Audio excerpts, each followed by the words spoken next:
Penantian panjang publik terhadap babak akhir kasus pembunuhan berencana Brigadir Yosua terjawab sudah. Setelah 4 bulan lamanya sidang ini bergulir, Majelis Hakim memutuskan Ferdi Sambo bersalah dan terbukti melakukan pembunuhan berencana sehingga divonis hukuman mati. Bahkan menurut Majelis Hakim tidak ada satupun hal yang meringankan Ferdi Sambo dalam kasus ini. Ferdi Sambo pun bungkam usai vonis hukuman mati dibacakan oleh Ketua Majelis Hakim Pengadilan Negeri Jakarta Selatan Wahyu Iman Santoso. Sebelumnya, saat Ketua Majelis Hakim membacakan putusannya, sambil berdiri, Sambo ini menatap ke arah meja hakim sambil mengepalkan tangan. Setelah vonis dibacakan, sambil terduduk, raut muka Ferdi Sambo tampak memerah. Ia pun langsung berdiskusi dengan tim penasihat hukumnya untuk membicarakan kemungkinan menempuh langkah hukum selanjutnya. Dalam membacakan putusannya, Majelis Hakim menilai unsur perencanaan pembunuhan Brigadir Yosua oleh Ferdi Sambo telah terbukti sesuai dakwaan pasal 340 KUHP. Unsur kehendak atau menghendaki dalam kaitannya dengan unsur kesengajaan tidak dapat dibuktikan dengan jelas secara material. Maka pembuktiannya dilihat dari keadaan serta tindakan pelaku pada waktu ia melakukan perbuatan melanggar hukum. Dan salah satu bahan pembuktian hakim adalah bahwa Ferdi Sambo turut menembak korban dengan senjata Glock. Menimbang bahwa oleh karenanya berdasarkan keterangan terdakwa, keterangan saksi Richard Eliezer Pudiang Lumiu, saksi Rifaizal Samuel, saksi Adan Romer, saksi ahli Vira Samia, saksi ahli Farah Primadani Kauro dan ahli Arif Somirat sebagaimana telah diuraikan di atas. Majelis Hakim memperoleh keyakinan yang cukup bahwa terdakwa telah melakukan penembakan terhadap Nofriansah Yosua Huta Barat dengan menggunakan senjata api jenis Glock yang pada waktu itu dilakukan oleh terdakwa dengan memakai sarung tangan warna hitam.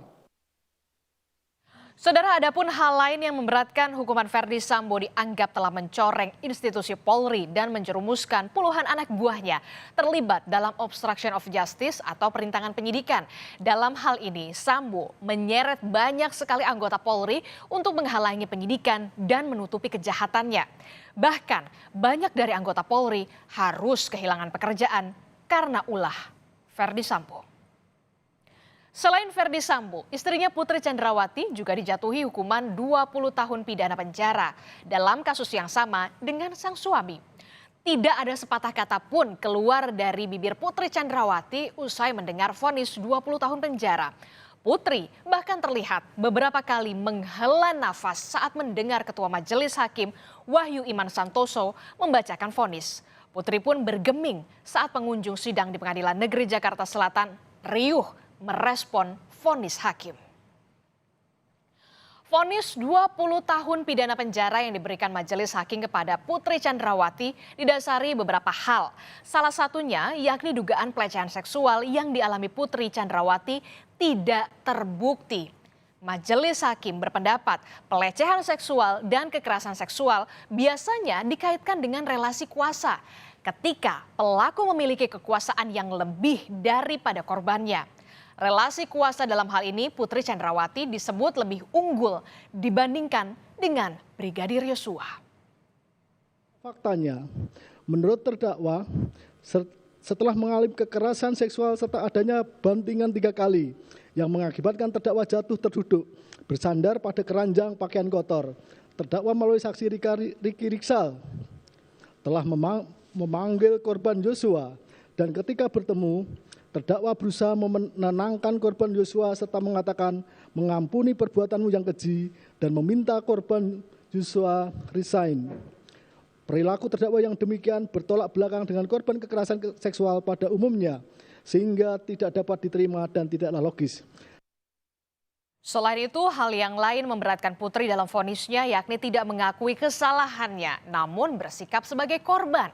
Selain itu, sebagai istri Kadif Propam dan pengurus Pusat Bayangkari, Putri Chandrawati bukannya menjadi teladan, tetapi justru mencoreng nama institusi Bayangkari. Di sisi lain, Ibunda Yosua yakni Rosti Simanjuntak berterima kasih kepada majelis hakim yang telah menjatuhi terdakwa Putri Chandrawati dengan hukuman pidana penjara selama 20 tahun. Menurut Ibunda Yosua, majelis hakim telah menegakkan keadilan untuk almarhum anaknya. Dengan hukuman maksimal pasal pembunuhan berencana untuk Putri Chandrawati, Ibunda Yosua mengharapkan tidak ada lagi peristiwa serupa seperti yang dialami anaknya. Telah menerima vonis hukuman daripada Hakim Ketua Pak Imam Wahyu Santoso. Terima kasih dan kami sangat-sangat bersyukur atas hukuman yaitu pembunuhan berencana pasal 340 telah dinyatakan pada saat ini. Dan kami telah menerima penegakan hukum yang seadil-adilnya di dalam persidangan terhadap kasus pembunuhan yang sangat kejam, yang sangat keji buat anak kami almarhum Yosua. Ya, kami sebagai keluarga, terlebih saya sebagai ibunda almarhum, merasa puas di dalam hukuman atau vonis terhadap Putri Chandrawati. Biar jangan ada lagi perempuan yang suka memfitnah atau memberikan kepada suaminya cerita atau informasi melakukan kejahatan agar membuat pembunuhan kepada anak-anak yang ada sekarang lagi. Jangan ada lagi Yosua lagi yang terbunuh secara keji dan biadab di negara kita ini. Dan satu nama yang perlu diapresiasi dalam penuntasan hukum kasus pembunuhan berencana Brigadir Yosua adalah Wahyu Iman Santoso. Seperti diketahui saudara, pria berkelahiran 17 Februari 1976 ini jadi ketua majelis hakim dalam sidang Ferdi Sambo. Melalui keberaniannya memimpin sidang di meja hijau, Hakim Wahyu menjatuhi vonis lebih berat dari tuntutan jaksa penuntut umum untuk semua terdakwa. Dan perjalanan karir Hakim Wahyu ini cukup panjang saudara. Namun yang dapat kami rangkum, Hakim Wahyu pernah menjabat sebagai Ketua Pengadilan Negeri Tarakan. Lalu Wahyu Iman Santoso juga pernah menjabat sebagai Ketua Pengadilan Negeri Denpasar. Dan serta saat ini selain hakim, Wahyu juga menjabat sebagai Wakil Ketua Pengadilan Negeri Jakarta Selatan. Berdasarkan catatan laporan harta kekayaan penyelenggara negara atau LHKPN, Hakim Wahyu memiliki harta sebesar 12 miliar rupiah. Selain kasus Ferdi Sambo, sejumlah kasus besar pernah ditangani Hakim Wahyu. Di antaranya, pernah menolak pra-peradilan dalam kasus korupsi Bupati Mimika Eltinus Omaleng, saudara. Lalu pernah juga menangani kasus korupsi Bupati Pasuruan. Sementara saudara, berbicara vonis hukuman mati sebenarnya ada beberapa kerugian untuk penerimanya. Dalam hal ini termasuk Ferdi Sambo. Salah satu kerugiannya adalah terpidana mati tidak bisa mendapatkan remisi atau pengurangan hukuman. Hal ini tentu saja tertuang dalam pasal 4 Undang-Undang Nomor 22 Tahun 2022 tentang pemasyarakatan yang telah disahkan DPR RI pada 7 Juli 2022 dan telah ditandatangani Presiden Joko Widodo pada 3 Agustus 2022 yang lalu. Namun sebenarnya ada langkah lain yang bisa diambil Ferdi Sambo jika ingin terbebas dari vonis hukuman mati dari hakim. Upaya itu yakni banding, pengajuan kasasi, dan pengajuan peninjauan kembali atau PK, saudara. Namun, kini publik turut menyoroti adanya KUHP baru yang akan berlaku pada Januari 2026 atau 3 tahun lagi. KUHP baru menjadi polemik terkait status terpidana mati bisa berubah menjadi pidana seumur hidup dengan masa percobaan 10 tahun menjalani hukuman dengan syarat berkelakuan baik. Dan Menko Polhukam Mahfud MD pun turut merespon pemberlakuan KUHP baru terhadap vonis mati Ferdi Sambo. Bisa kalau belum dieksekusi sebelum 3 tahun. Nanti sesudah 10 tahun kalau berkelakuan baik bisa menjadi seumur hidup, kan itu undang-undang yang baru. Itu berlaku saat ini atau nanti, Pak?